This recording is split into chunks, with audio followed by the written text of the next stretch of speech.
لە دەی حوزەیرانی 2014 داعش هێرشی کردە سەر پارێزگای نینەوە و توانی لە ماوەیەکی کورددا ناوەندەکەی مووسڵ کۆنتترۆل بکات و ئەمەش بە شکستێکی گەورە بۆ سوپای عراقی ژمار کراوە. دواتر داعش بەشێک لە خاکی دیالەی کۆنتترۆل کرد و بەشێک لە هێزەکانی ڕویان لە تەواوی ئەو ناوچانە کرد کە شەڕیان لەگەڵ سوپای عراقی کرد و بەشێک لە خاکی سەلاحەدین پارێزگای سەلاحەدینیان کۆنتترۆل کرد.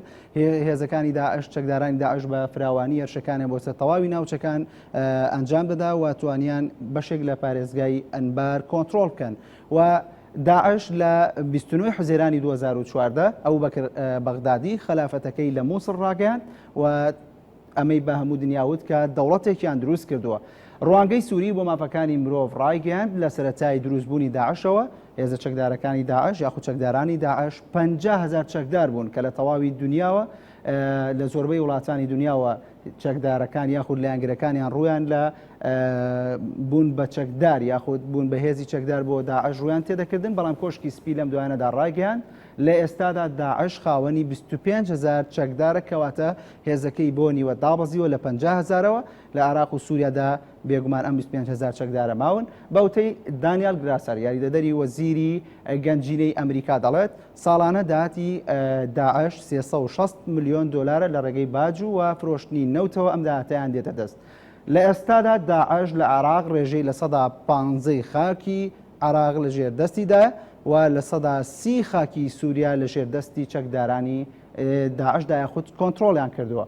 بەپێی راپۆرتێکی پنتاگۆن تێچووی گشتی ئۆپراسیۆنەکانی دژ بە داعش لە مانگی ئابی ساڵی 2014 بۆ 15 ئازاری 2016 6 ملیار و 800 ملیۆن دۆلار داهات بووە بۆ سەرفکراوە بۆ شەڕی دژی داعش و تێچووی ڕۆژێکی ئۆپراسیۆنەکان گەشتۆتە 11 ملیۆن و 500,000 دۆلاری ئەمریکی. هەر لەو ماوەیەدا هاوپەیمانان نزیکەی 12,000 هێرشیان ئەنجام داوە و خود بردومانی مۆڵگەکانی داعشیان کردووە لەسەر خاکی عراق و سووریا. بە پێی وتەی شارەزایانی سەربازی لەگەڵ دەستپێکی ئۆپراسیۆنەکانی مووسڵدا داعش لە عراق کۆتایی دێ و هاوپەیمانی دژی داعش بە تایبەتی ئەمریکا و بریتانیا ژمارەی هێزەکانیان لە عراق بە تایبەتی زیاتر دەکەن بۆ ئەوەی بە تەواوی داعش لە عراقدا کۆتایی پێبێنن. بەشێک لە شارەزایانی سەربازی لەو بڕوایدان دوای ئەوەی داعش خاکی ژێردەستیان لە عراق و سووریا لە دەست دەدەن مانای کۆتایی هاتنی ئەو چەکدارانە نییە، بەڵکو بۆ ماوەیەکی درێژ وەکو شانەی نووسوو لە هەموو دنیادا کار دەکەن.